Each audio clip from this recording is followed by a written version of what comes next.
beautiful Patreon Wolfpack. I am coming to you live in the car on the way to a bizarre kind of festival thing that we're going to. There's Dan. Hi. Hi. But before we get into this video, I first want to thank and shout out three very special people who've been supporting me. That is Elaine Williams, Barry Hall and Joseph Mitchell. Thank you so much for your support. So the thing we're going to, it's called the Puka Festival. I'm not sure how much you're able to hear me right now because I know the car is quite loud. But it's called the Puka Festival, which is, I think, Irish for ghosts or something like that. And basically it's celebrating Samhain, which is the ancient origins of Halloween. So we're on the way to that. I'm going to be filming today to make a video for my YouTube channel. So this is going to be the quick behind the scenes of that. I'm not sure how easy it's going to be to film. We're going to be like hiking up a hill with a procession of people, and it's all going to be in the dark and out in the kind of very wet and cold outdoors. So whether I'm able, and it's all in fields, like it's not, excuse me, it's not, I don't think it's going to be lit at all. So whether I'm even able to film any of this, I'm not too sure, but hopefully. That's all I know about what we're going to, so like it could be completely wrong. I am kind of dressed like a Viking-ish at the moment. I have this kind of like overcloak on, which has a stitching up the side, and it kind of has like a tail like down into the crotch and down the back. So I'm kind of like Viking-y. But we also have, my cloak is in the background there. That one's, Dan is gonna wear that one. And I have like a wine one as well. We're gonna throw them on, and we're gonna do a quick bit of face painting too. And that's gonna be our outfit because it's a pagan kind of celebration, so we wanted to dress up a little bit. So yeah, we're just on the way at the moment. We got caught in traffic for a little while, but we're getting there now. Getting there. Speedy chicken. It's about an hour away from where I live, so we don't have like too long to go. We're hoping to be on air on time. But we shall see. Are you excited? I'm quite excited. This is a Samhain festival, as far as I'm aware. Samhain. Fucking Samhain bullshit. Everyone always pronounces Samhain as Samhain. If you read it, it's spelled Samhain because it's spelled S-A-M-H-A-I-N. I made a video about this last year. It's quite a annoying trait to call it Samhain. It's a faux pas. It's a faux pas. It's a faux pas. Yes, it's a faux pas.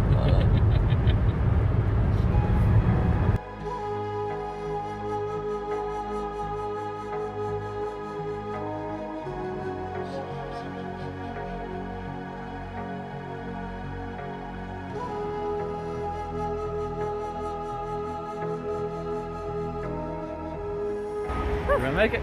We're gonna make it. We're nearly there? Nearly there. Yeah. Slowly but surely. That was a very rushed job in the paint. Very rushed job. It's fine. I left everything in the car. I didn't even bring a coat. I have a cloak on. That'll do. It's part of the costume. I'm not particularly warm. No. So it's fine. Everyone was cold, right? Yeah. Back in the old days, everyone was cold. Yeah. That'll do. This way? Hold on. Where are we? Yes, that's the center.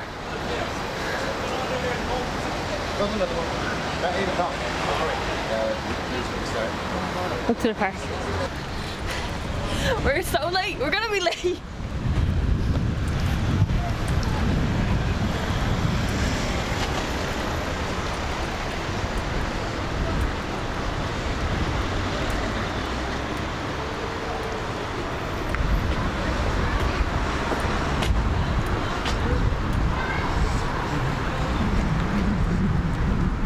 Oh, we're gonna make it. We'll make it. Do I look pagan-y? You look quite pagan-y. This is a very, like, literally that 30 seconds to get the fuck out of the car, throw some paint on and leg it. Why are we always late to things?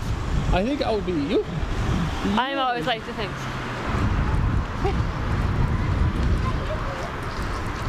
Oh.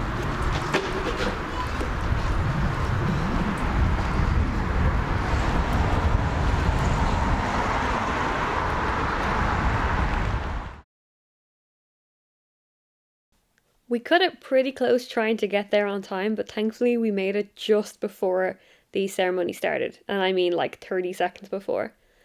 At first it started in this small field where they lit their first fire. They said a couple of chants and things, and then the procession started.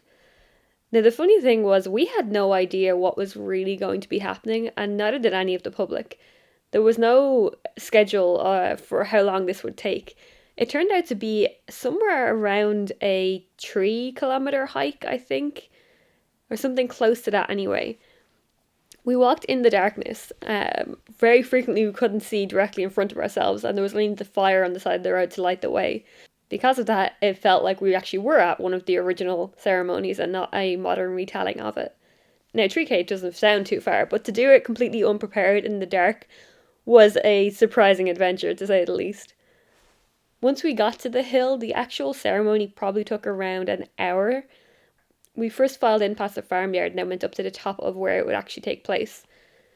They did a whole range of different things during the ceremony. It was quite hard to edit it down for the video into what was only really 2 or 3 minutes of footage. But originally there was over, I think, 45 minutes. Included in some of the things that got cut was an individual kind of tribute to each province in Ireland. That part probably took about 10 minutes or 15 minutes in total. And then the rest was made up of more storytelling about the hill, about the demons, about where the mythology came from and all that kind of thing. I tried quite hard to capture the feeling of it in the video without having to put in all of the individual audio.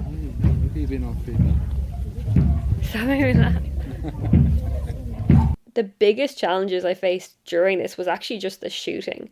It was pitch black everywhere we were. There were no streetlights, there were no artificial lighting, so everything that we filmed was filmed completely in the dark, and cameras really don't like the dark. Here's a sample of one of the shots and what it looks like without filters on it.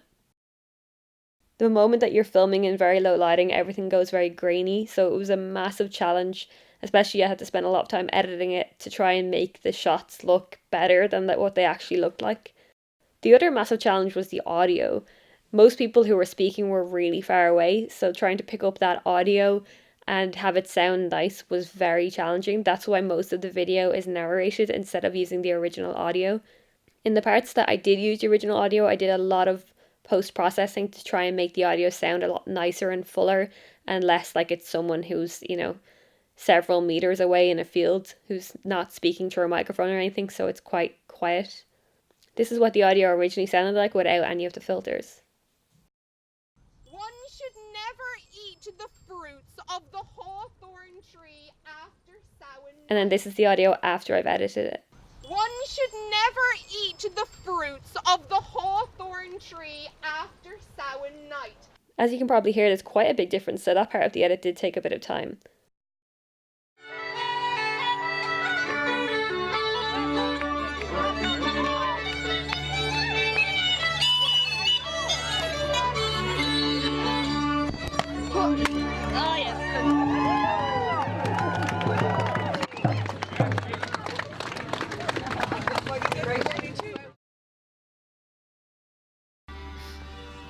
That was incredible. You enjoy that? It was so emotional. The bit where we were talking about people we've lost.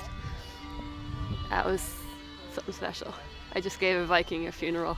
A Viking I knew very well and once loved very, very much. That was really special. Cool. Did you like it? I loved it. It was amazing. And you can hear the beautiful music in the background. Yeah.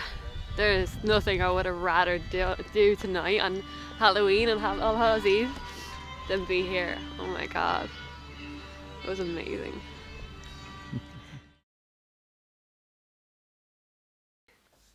I feel like this video is a bit confusing because I'm jumping back and forth between being the narrator, the person who was in there filming, and now me who is editing this video. I wanted to quickly explain the whole I gave a Viking a funeral thing, which I didn't get to give context to in the field when we were shooting it, and I was recording that bit at the time. About a week before Samhain, a good friend of mine named Jonathan passed away. He was a guy that I had been with and I used to be crazy in love with. He was a really decent, genuine guy. And he moved away shortly after we were together, and we only saw each other I think once since. It was one of those brief-lived but super intense flames, as you would have described it in the polite conversation. But because he moved away and because we only saw each other for a really short amount of time, I didn't know anyone in his life. I didn't know his family, I didn't know his friends, we only knew each other. And he moved to a different country, and I found out through Facebook that he'd passed away from illness. And I was left really saddened by it, but with no one to share the grief, because I didn't know anybody who knew him. And I also wasn't going to go to the funeral because I didn't know his new family or his new friends or anything. And it was, you know, several countries away. It wasn't really my place to go. But I felt kind of lost in that grief for a little while. And to suddenly be at this ceremony, and this was a thing he would have loved. He was super interested in mythology and paganism. And to suddenly be at that and have this moment happen in it where they said that it was time to pay respects to anyone who you had lost and anyone who you might want to help pass on, it just hit home so hard, and it was so perfect a moment for me. And to have everyone else be like say these names aloud, and for me to be able to say Jonathan's, suddenly really gave me this unity in this grief, which is what being at a funeral is all about. You know, it's about sharing the love and feeling and sharing the pain that everyone feels for this person who you've lost. That's what I mean by saying I gave a Viking a funeral. I finally got to share that moment with other people, even if they weren't the ones who knew him. They were people who were all feeling the exact same thing at that moment. That was what was so magic about this, what was meant to be little tourist thing that I went to, you know. I highly recommend going to it. It was called the Puka Festival. It was a brand new, venture by Fáilte Ireland. I don't know if it'll run again. I think it was successful, so I hope it will. But if you ever get a chance to go to it, if you're ever in Ireland, I really recommend going to that part of the event because it was magic. I know that's kind of a heavy part to include in a behind the scenes video for Patreon, but the funny thing is John, and as much as we kept in touch over the years, he was like super proud of me and what I did, and he loved it. And he was really one of the origins of me always being associated with wolves in my life. It was a couple of years ago now that we knew each other, saw each other a lot, and he was a member of a biker group called the Celtic Wolves, and he always found it interesting that associated with me and being called Harker, and I was having a group of friends called the Wolfpack long before I even called like this group of friends the Wolfpack. So yeah, he would have, I think, loved to be included in this video. Only thing I wish for is that I'd have some way of telling him that I got to say his name at this kind of experience, you know. Other than that, I hope you enjoyed this behind the scenes video, and thank you so much for supporting me on Patreon. I'm really glad I got to include a lot of the raw footage in this video so you can see how much of it is terrible. As you can tell by the shots at the very end, it was lashing about half an hour into this thing, and we were drenched the entire time, but we still managed to have fun. And poor Dan had to put up with me still ordering him around as always, because he was trying to, and he wasn't just trying to be, he was a great second camera person. So I'll leave you with a clip of me being a bitch to Dan as always. Alright, thanks for watching. Bye. Okay. What does the background look like? Is the background just black? Blackness. Then I'm gonna take like one or two shots where I'm gonna pretend that these were taken on the way here. I was just walking. Is this like Patreon movie magic? You're gonna tell them how it's happening? We're gonna take some shots? Oh Is yeah. that what she says? I forgot how to do it behind the scenes. yeah. Alright, tell me what it looks like. You're now not in focus anymore. Yeah, but you have to press a button to make me focus. That's how autofocus works. Look, this is like camera 101 from Hercules.